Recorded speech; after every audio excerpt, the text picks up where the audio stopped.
Students, today we will begin our lecture on fundamental biological molecules. These are the chemical substances that make up living cell and are essential for life.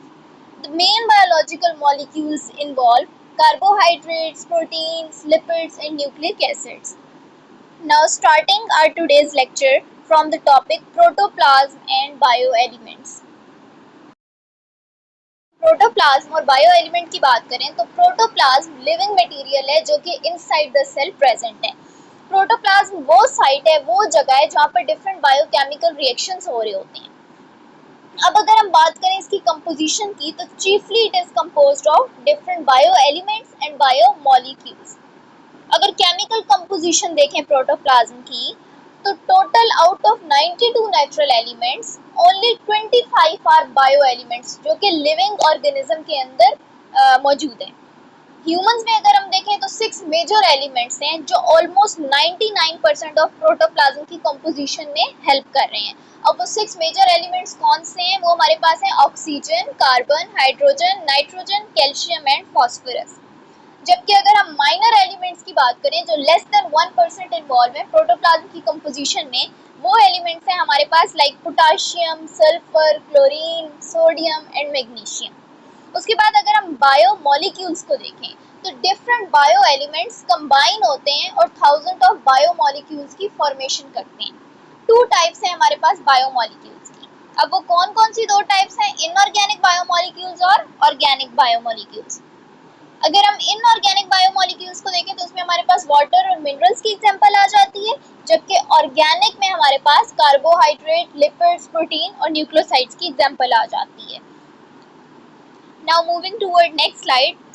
अब biological molecules की बात करें तो biological molecules ऐसे chemical substances होते हैं जो inside living cell present होते हैं। ये basically building block of life consider किए जाते हैं। अगर टाइप्स ऑफ बायोलॉजिकल मॉलिक्यूल देखें तो 4 मेजर बायोलॉजिकल मॉलिक्यूल्स इन्वॉल्व होते हैं जो कि कार्बोहाइड्रेट, प्रोटीन, लिपिड और न्यूक्लिक एसिड्स हैं। अगर सबसे पहले हम कार्बोहाइड्रेट्स की बात करें तो कार्बोहाइड्रेट मोस्ट अबंडेंट बायोमॉलिक्यूल है। सबसे ज़्यादा कंसंट्रेशन में पाया जाने वाला बायोमॉलिक्यूल हमारे पास कार्बोहाइड्रेट है। कार्बोहाइड्रेट प्रेजेंट होता है साइटोप्लाज्म ऑफ द सेल में और एक्ट करता है as a fuel for the body. जबकि प्रोटीन्स जो हैं वो हमारे पास क्या, प्रोटीन्स बेसिकली सेल पार्ट्स की फॉर्मेशन में हेल्प करती हैं, जिस तरह मसल्स हो गए, एंजाइम्स हो गए या फिर हार्मोन्स हो गए। उसके साथ साथ ये कंट्रोल करती हैं जितने भी रिएक्शंस बॉडी में हो रहे होते हैं। फॉर एग्जांपल जो एंजाइम है वो स्पीड अप कर रहे होते हैं केमिकल प्रोसेसेस को, तो प्रोटीन्स उनको कंट्रोल करेंगी। अब इसकी एग्जांपल में हमारे पास मीट, एग्स, बीन्स आ जाती हैं।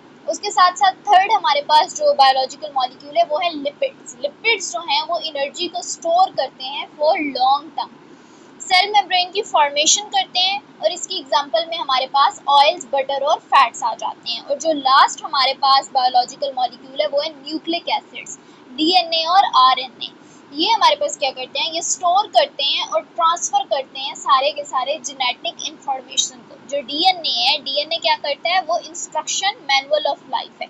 जबकि जो आरएनए है वो प्रोटीन्स की क्या कर रहा होता है, हमारे पास प्रोटीन्स बना रहा होता है, ठीक है।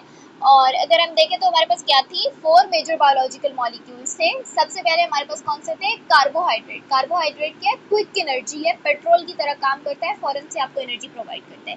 जो प्रोटीन्स हैं वो क्या है, बिल्डर्स हैं और वर्कर्स हैं, लाइक कंस्ट्रक्शन की टीम है, तो वो हमारे पास डिफरेंट मसल में इन्वॉल्व होती हैं, उसके साथ साथ एंजाइम की फॉर्मेशन में इन्वॉल्व होती हैं। थर्ड हमारे पास बायोलॉजिकल मॉलिक्यूल था लिपिड। लिपिड क्या करता था, एनर्जी को स्टोर करता है और उसके साथ साथ प्रोटेक्शन में हेल्प करता है। जबकि न्यूक्लिक एसिड जो है वो इंफॉर्मेशन स्टोरेज का काम करते हैं, store and transfer of genetic material में इन्वॉल्व होते हैं।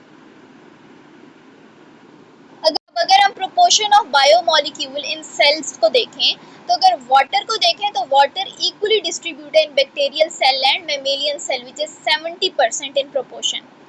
तो वाटर जो है वो एक लार्जेस्ट पार्ट के तौर पे मौजूद है दोनों सेल्स में, जबकि जो प्रोटीन है वो स्लाइटली हायर है इन मैमेलियन सेल्स। और वो किस वजह से है, because they have more complex functions. उसके बाद अगर डीएनए और आरएनए की बात करें तो वो स्मॉलर अमाउंट में प्रेजेंट हैं, लेकिन ये बहुत ज़्यादा इंपॉर्टेंट होते हैं for hereditary and protein synthesis के लिए, जितना भी हेरिडिटरी मटेरियल है उसकी ट्रांसफर के लिए। जबकि जो इनऑर्गेनिक काइंड्स हैं, लाइक हमारे पास सोडियम हो गया, पोटाशियम हो गया, कैल्शियम हो गया, मैग्नीशियम हो गया, ये हेल्प करते हैं नर्व सिग्नल्स में, मसल कॉन्ट्रैक्शंस में और एंजाइम की एक्टिविटी में। अब अगर हम कंडेंसेशन और हाइड्रोलिसिस की प्रोसेस की बात करें तो सबसे पहले कंडेंसेशन। कंडेंसेशन में हमारे पास क्या होता है, जो कंडेंसेशन रिएक्शन है वो ज्वाइन करता है स्मॉल मॉलिक्यूल्स को, मोनोमर्स को ज्वाइन करता है और एक लार्ज मॉलिक्यूल बना देता है, पॉलीमर की फॉर्मेशन कर देता है। इस प्रोसेस के दौरान हमारे पास जो वाटर है वो रिमूव हो जाता है, इसलिए इस प्रोसेस को डिहाइड्रेशन सिंथेसिस भी कहा जाता है। जिस तरह अगर आप इस एग्जांपल में देखें तो हमारे पास जो ग्लूकोज है, ग्लूकोज के दो मॉलिक्यूल्स क्या हो रहे हैं, कंबाइन हो रहे हैं। अल्फा ग्लूकोज लिए गए हैं, दोनों को जब कंबाइन किया है तो हमारे पास माल्टोज की फॉर्मेशन हुई है और एज अ रिजल्ट जो वाटर है वो क्या हो गया है, रिमूव हो गया है, जिस वजह से इस प्रोसेस को हम क्या कह रहे हैं, डिहाइड्रेशन सिंथेसिस का नाम भी दे रहे हैं। तो क्या हुआ था, दो ग्लूकोज के मॉलिक्यूल ज्वाइन हुए ग्लाइकोसिडिक बॉन्ड की हेल्प से, उसके बाद माल्टोज की फॉर्मेशन हुई और एज अ रिजल्ट वाटर जो है वो हमारे पास क्या कर गया, रिमूव हो गया। कंडेंसेशन के प्रोसेस के लिए एंजाइम्स की ज़रूरत होती है और एनर्जी की ज़रूरत होती है।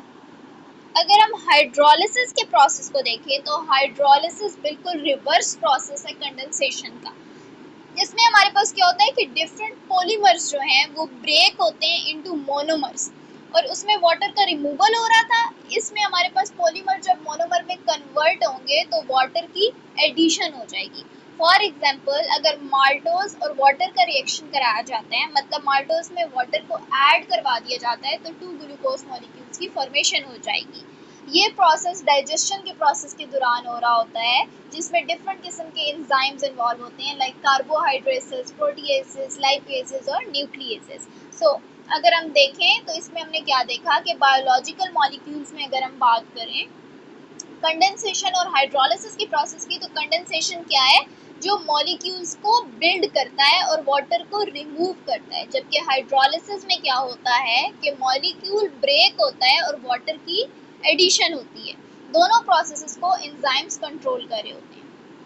अब एक रूल है हमारे पास कि अगर n number of monomers join होते हैं आपस में पॉलीमर की फॉर्मेशन के लिए, तो नंबर ऑफ मोनोमर्स में से एक वाटर का मॉलिक्यूल रिमूव होगा और वो रिलीज हो जाएगा। फॉर एग्जांपल अगर 20 ग्लूकोज मोनोमर्स थे तो उनमें से 19 वाटर मॉलिक्यूल जो हैं वो क्या हो जाएंगे, रिलीज हो जाएंगे, और इसके लिए हमें एंजाइम और एनर्जी की ज़रूरत पड़ेगी।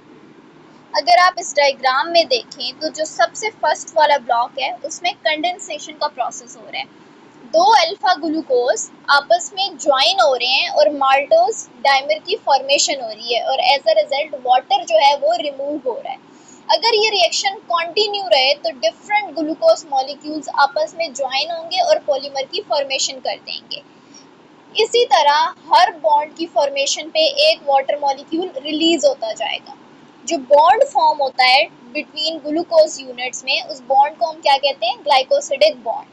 उसके बाद अगर हम हाइड्रोलिसिस के प्रोसेस को देखें, जो सेकंड ब्लॉक है उसमें हमारे पास हाइड्रोलिसिस हो रही है। सबसे पहले कंडेंसेशन हुई है, अब हाइड्रोलिसिस हो रही है। तो ये क्या है, रिवर्स रिएक्शन है। इसमें वाटर की एडिशन हो रही है और जो बॉन्ड है वो ब्रेक हो रहा है। माल्टोज और जो एमाइलोज है वो ब्रेक हो रहा है इनटू अल्फा ग्लूकोज मोनोमर्स। जबकि जो थर्ड वाला रिएक्शन है उसमें दोनों प्रोसेस दिखा रहे हैं कि अगर ग्लूकोज के जो मोनोमर्स हैं या उनमें कंडेंसेशन का प्रोसेस होगा तो पॉलीमर्स की फॉर्मेशन हो जाएगी, और अगर उसका रिवर्स हो जाएगा, हाइड्रोलिसिस का प्रोसेस हो जाएगा, तो वापस हमारे पास पॉलीमर से मोनोमर की फॉर्मेशन हो जाएगी। So, alright students, that's all for today's lecture 2 on fundamental biological molecules. We learned about carbohydrates, proteins, lipids and nucleic acids, which are the real building block of life. If you enjoyed the lecture and found it helpful, then do not forget to subscribe, like and share the video.